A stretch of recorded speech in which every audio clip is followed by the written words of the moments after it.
Anda kembali di Kabar Siang, pemirsa. 2016 personel pasukan Marinir 1 berenang di bawah jembatan Surabaya Madura atau Suramadu sepanjang 5,4 km.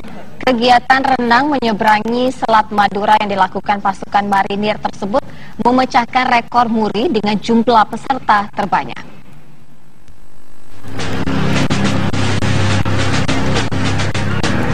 Ribuan personel pasukan Marinir Satuan ini siap berenang dengan berbaris di bawah jembatan Suramadu, sisi Surabaya.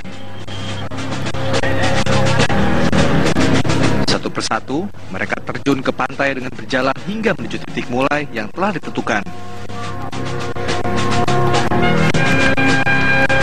Dalam kegiatan renang sepanjang 5,4 km ini memecahkan rekor muri dengan jumlah perenang terbanyak, yakni 2016 pasukan Marinir. Berenang melalui Selat Madura dengan melintas di bawah jembatan Suramadu bukan hal mudah bagi para perenang. Sejumlah tantangan dihadapi, di antaranya mereka harus mampu mengatasi arus yang sangat kuat dan hewan laut yang berbisa seperti ubur-ubur. Di samping itu harus dapat membentuk formasi jembatan manusia. Kegiatan ini diharapkan menjadi penyemangat bagi Korps Marinir sebagai pasukan amfibi. Kegiatan renang menyeberangi Selat Madura ini merupakan kegiatan dalam rangka pembinaan tradisi, sekali juga adalah kita ingin mengukur kemampuan prajurit Marinir sebagai prajurit yang melaksanakan tugas dalam operasi amfibi, di mana kemampuan berenang, kemampuan renang tempur dan sebagainya menjadi bagian yang tidak terpisahkan dari kemampuan kompetensi prajurit Marinir. Selain itu, kegiatan ini bertujuan untuk mempromosikan objek wisata jembatan Suramadu, kampanye lingkungan, dan kemaritiman. Kegiatan ini juga merupakan puncak peringatan ulang tahun ke-15 pasukan Marinir 1. Dari Surabaya, Jawa Timur, Sandi Irwanto, TV One mengabarkan. Dan pemirsa, kita akan menghubungi reporter TV One Ardi Suratman yang berada di jembatan Suramadu untuk mengabarkan bagaimana terkait dengan peristiwa ribuan marinir yang menyeberangi Selat Madura. Ardi, silakan dengan laporan Anda. Ya, Juan, 2.883 pasukan dari Korps Marinir sejak pukul 7 tadi pagi sudah mulai menyeberangi Selat Madura, di mana ini merupakan kegiatan yang bukan merupakan pertama kalinya dilangsungkan oleh TNI Angkatan Laut. Dan tadi juga Laksamana TNI Ade Supandi memimpin langsung dan juga membuka secara langsung mengenai gelaran acara yang dimulai sejak pukul 7 tadi pagi. Ini merupakan peringatan dari HUT Pasmar pertama yang ke-15, dan tentunya nantinya kedepannya akan juga dilangsungkan acara yang sama. Dan saat ini saya sudah bersama dengan Komandan Korps Marinir Maijen TNI Marinir Buyung Lalanang untuk mengetahui bagaimana perkembangan terkini dan juga jalannya acara ini. Selamat siang, Jenderal. Ya, selamat siang. Pak, pertama mengenai maksud dan tujuan dari digelarnya acara ini mungkin seperti apa? Maksud dan tujuannya adalah untuk meningkatkan profesionalisme prajurit. Kemudian juga bertujuan untuk membangun jiwa kemaritiman prajurit, harus berkarakter maritim.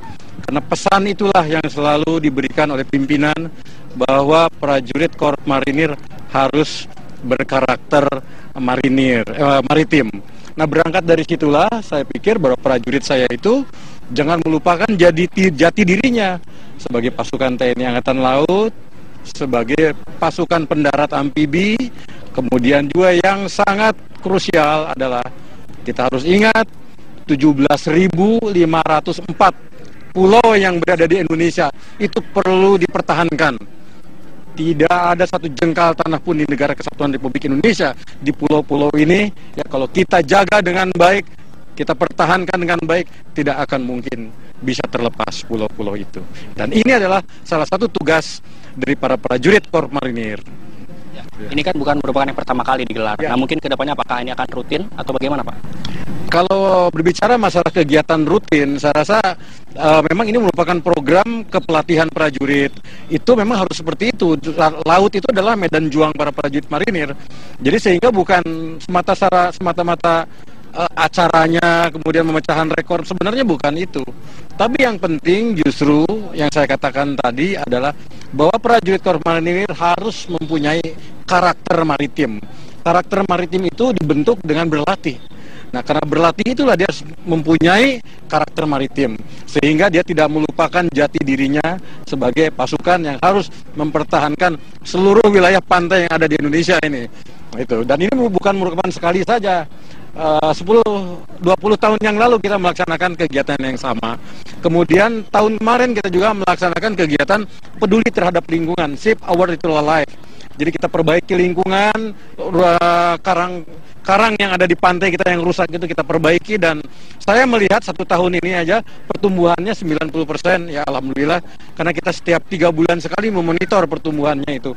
Nah, sehingga kita bisa melihat segi manfaatnya dari terumbu karang ini, pesisir ini untuk kesejahteraan, terutama para nelayan, yang mana selama ini nelayan itu ada kesulitan mencari ikan karena kerusakan lingkungan yang sedemikian parah.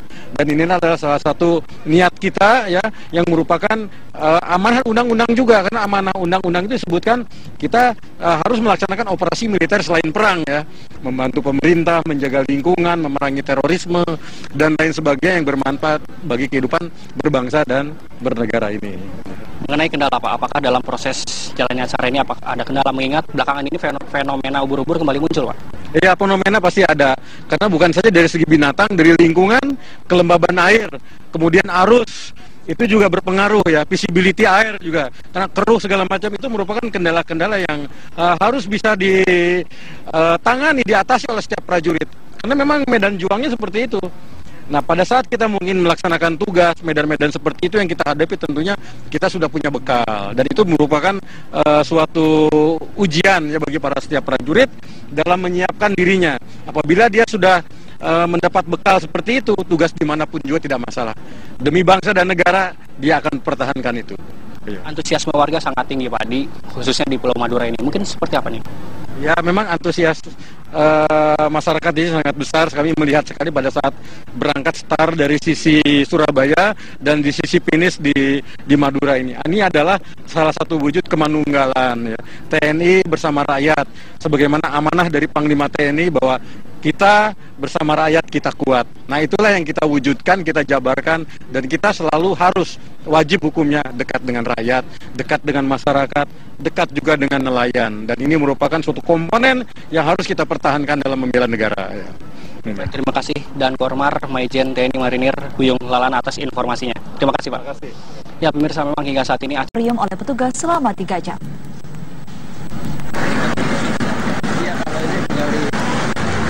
Razia makanan berformalin untuk kedua kalinya dilakukan petugas Sudin KPKP Jakarta Pusat terhadap puluhan pedagang Pasar Gembrong Jakarta Pusat pagi tadi sempat membuat pedagang protes. Pasalnya sebelumnya Pasar Gembrong telah dilakukan razia. 64 sampel makanan yang diduga berformalin diantaranya adalah ikan laut, cumi kering, ayam dan tahu kembali diambil dari para pedagang. Kembalinya razia makanan pangan ini dilakukan di Pasar Gembrong karena dalam razia makanan sebelumnya, petugas Sudin KPKP Jakarta Pusat menemukan daging ayam dan tahu berformalin di pasar ini. Para pedagang yang berjualan makanan berformalin dikenakan sanksi, ditutup dan ditempelkan stiker berformalin. Jadi ini pemeriksaan rutin kita, ya, ini udah putaran kita yang kedua kali dan hasil pemeriksaan yang keempat kali gitu. Dan pada hari ini kita ngambil 64 sampel. Dari 64 sampel itu ternyata hasilnya di Pasar Gembrong ini negatif. Dan ini berarti sudah ada kemajuan dari pembinaan di pasar ini. Yang tadinya memang seperti tahu itu berformalin, kemudian dari daging ayam juga ada yang berformalin, kemudian dari ikan asin berformalin. Tapi pada hari ini setelah kita adakan uji lab langsung melalui laboratorium di mobil laboratorium, ternyata hasilnya negatif. Dan ini razia makanan pangan yang dilakukan untuk kedua kalinya di Pasar Gembrong setelah dilakukan uji laboratorium di tempat selama 3 jam, tidak satu pun dari 44 sampel yang diambil petugas ditemukan makanan berformalin dan dinyatakan aman. Dari Jakarta, Asben Benef TV One mengabarkan.